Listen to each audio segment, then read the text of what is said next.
যে সমস্ত পদক্ষেপ সে ভবিষ্যতে নেবে বলে চিন্তা করতেছে সেগুলো তারা এখনই নিয়ে ফেলা উচিত। সকাল সকাল মোদি বিশেষ একটি ঘোষণা দিল, সে নাকি প্রশ্নপত্র ফাঁসের সাথে যারা জড়িত তাদের বিরুদ্ধে কঠোর অবস্থানে যাবে, তাদের বিচারের মুখোমুখি করবে এবং পরবর্তীতে কেউ যেন এরকমের প্রশ্নপত্র ফাঁস করতে না পারে তাদের ব্যাপারে ট্র্যাকিং সিস্টেম মানে বিশেষ ট্র্যাকিংয়ের মাধ্যমে তাদের শনাক্ত করবে। তো আসলে এই সিদ্ধান্ত মোদি এখন কেন নিচ্ছে, এটা হচ্ছে আমার বড় প্রশ্ন।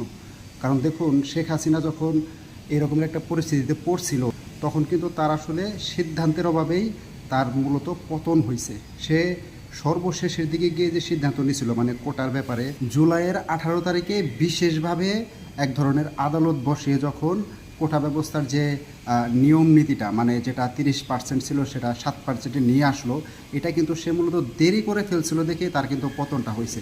সে যে সর্বশেষের দিকে যে যে আদালতের যে রায়টা সে দিছিল, এটা যদি সে শুরুর দিকে দিত, অর্থাৎ জুন মাসে যখন আন্দোলন শুরু হইলো তখনই যদি দিত তাহলে কিন্তু আন্দোলন এত বড় হইতো না।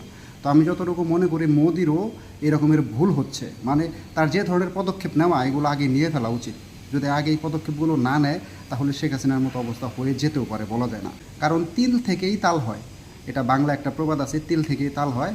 তো আমি মনে করি মোদির সতর্ক হওয়া উচিত। আমি কারোর পক্ষ বিপক্ষে কথা বলতেছি না, তবে মোদির সতর্ক হওয়া উচিত। যে সমস্ত পদক্ষেপ সে ভবিষ্যতে নেবে বলে চিন্তা করতেছে সেগুলো তারা এখনই নিয়ে ফেলা উচিত। যেমন এই যে একটা সিদ্ধান্ত দেখুন, মে মাসে হচ্ছে তাদের এই আন্দোলন শুরু হয়েছে প্রশ্নপত্র ফাঁস নিয়ে, শিক্ষার্থীরা জেনজিরা যে আন্দোলন শুরু করছে সেটার সিদ্ধান্ত সে এখন মানে এখন ঢালাওভাবে সে হচ্ছে প্রচার করতেছে। যে মানে আজকে সকালবেলা আমি নিউজে পাইলাম যে আজকে সকালবেলা সে এটা বলছে যে মানে প্রশ্নপত্র ফাঁসের সাথে জড়িত তাদের কঠোর ব্যবস্থা নেবে, এরপরে বিশেষ ট্র্যাকিং সিস্টেম করবে। এগুলো এখন কেন বলবে, এগুলো আরও আগে বলা উচিত ছিল।